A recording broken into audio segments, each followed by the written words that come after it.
Olá, pessoal!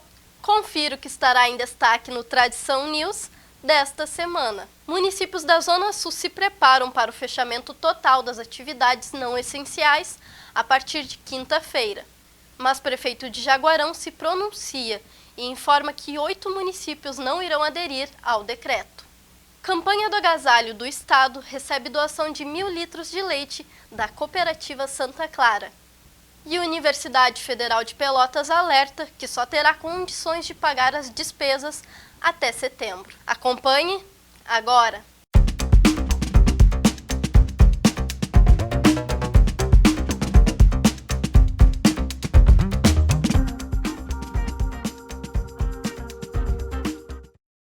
Na última semana, a Associação dos Municípios da Zona Sul definiu o Plano de Ação Regional contra a Covid-19, em cumprimento ao sinal de alerta enviado pelo Sistema 3As do Governo do Estado em combate à pandemia. As regras passaram a valer no início desta semana e, a partir de quinta-feira, será realizado o fechamento total das atividades nos municípios, o que deve se estender até o domingo. Confira mais detalhes do presidente da Zona Sul e prefeito de Canguçu, Vinícius Pegoraro. O fechamento de atividades entre as 22 horas desta quarta até as 6 horas de segunda-feira é chamado de Estratégias de Restrição Regional de Atividades. Durante esse período, está proibida a permanência em locais públicos abertos e sem controle de acesso. O comércio não essencial pode funcionar apenas por teleentrega. Bares e restaurantes podem funcionar com PEG leve. Para mercados, padarias, açougues e fruteiras, o sistema também deve ser apenas por teleentrega. O Plano de Ação Regional dos 22 municípios que englobam a região 21, Pelotas, ele é dividido em 3 fases. A fase imediata, que iniciou no último domingo, com a redução do funcionamento das atividades econômicas das 23 para as 22 horas. A fase de restrição, que inicia no feriado, na quinta-feira, no dia 13, se estende até o domingo, dia 6. E a fase de continuidade, que inicia na segunda-feira, dia 7, mantendo a redução do horário de funcionamento das atividades até as 22 horas. Todas essas medidas, elas esperam reduzir o panorama de contaminação existente hoje na região. Mas é por óbvio que o resultado e o sucesso dessas medidas só ocorrerão se nós tivermos o compromisso e o comprometimento junto com as prefeituras da comunidade.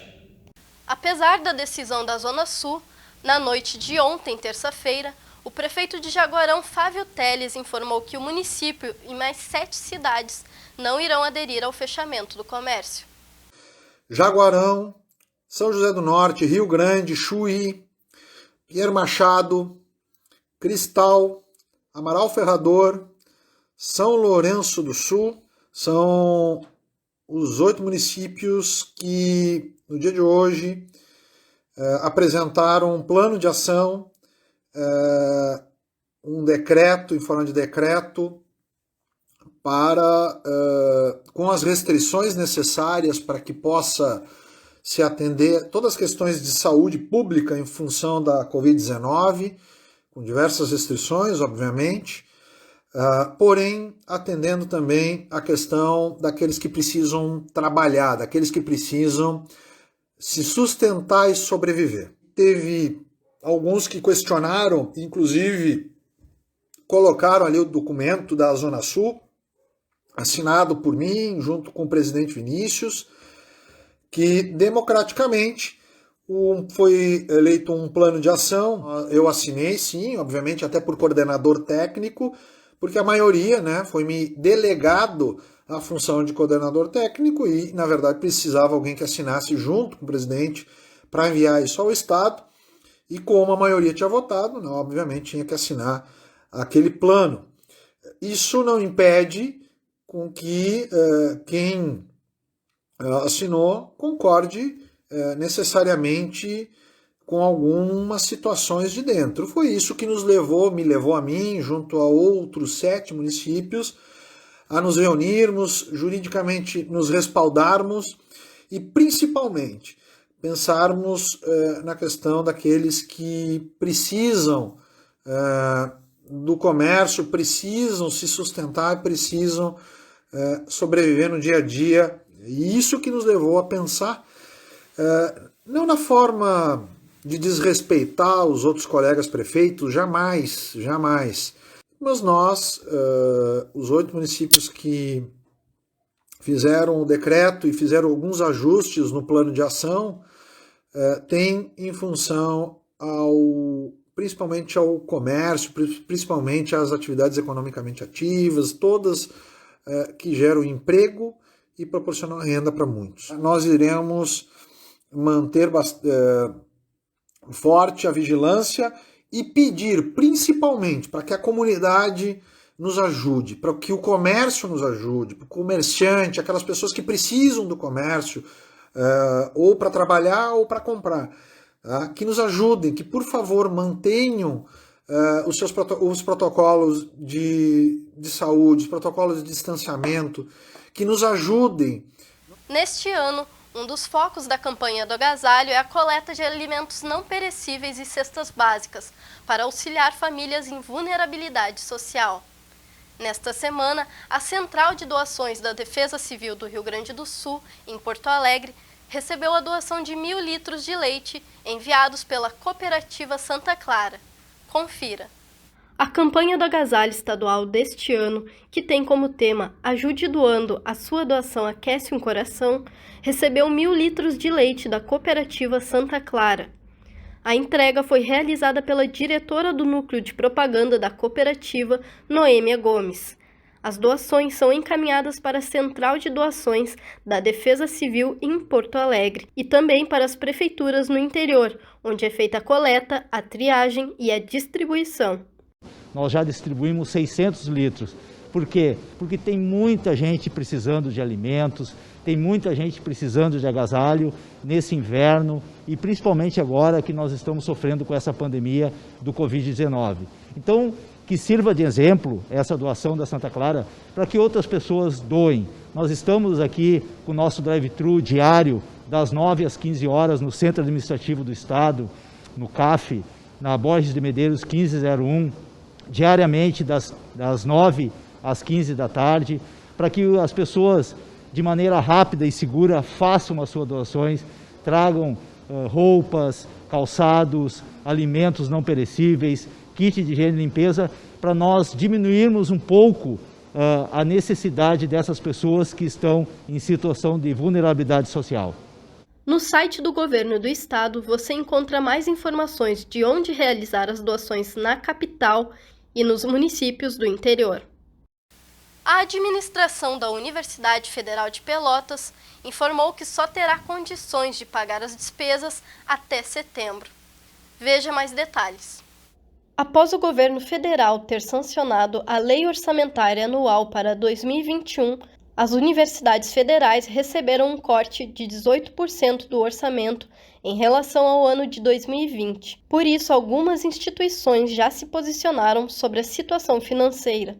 A administração da Universidade Federal de Pelotas concedeu uma coletiva de imprensa na última semana para anunciar as dificuldades previstas. A JTR-TV, o pró-reitor de Planejamento e Desenvolvimento, Paulo Roberto Ferreira, explicou a situação da universidade.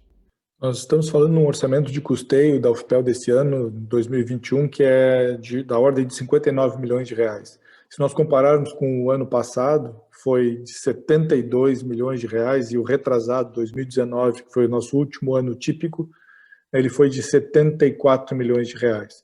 Então, o que nós precisamos para um ano típico da universidade, né, com o mínimo de custeio possível, é 74 milhões, e a gente recebeu 59 milhões, isso significa que a gente recebeu 21% menos do que a gente precisa para pagar as contas. Esse déficit se deve a um corte no orçamento, né, das universidades públicas federais. Todas as universidades sofreram um corte que é em torno de 18,5%, chegou algumas universidades a passar de 20%, e esse corte está na lei orçamentária, foi deliberado, né?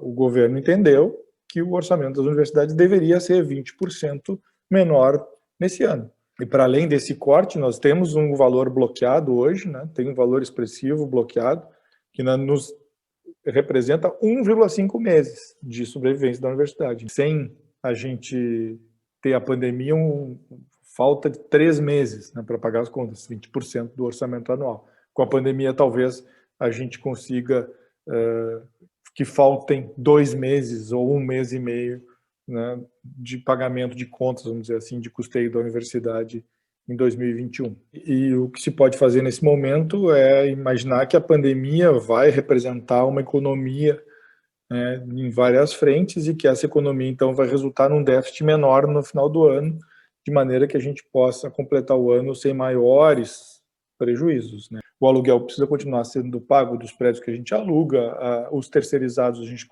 precisa continuar pagando, os prédios estão sendo limpos, a grama está sendo cortada, a manutenção está sendo feita, né?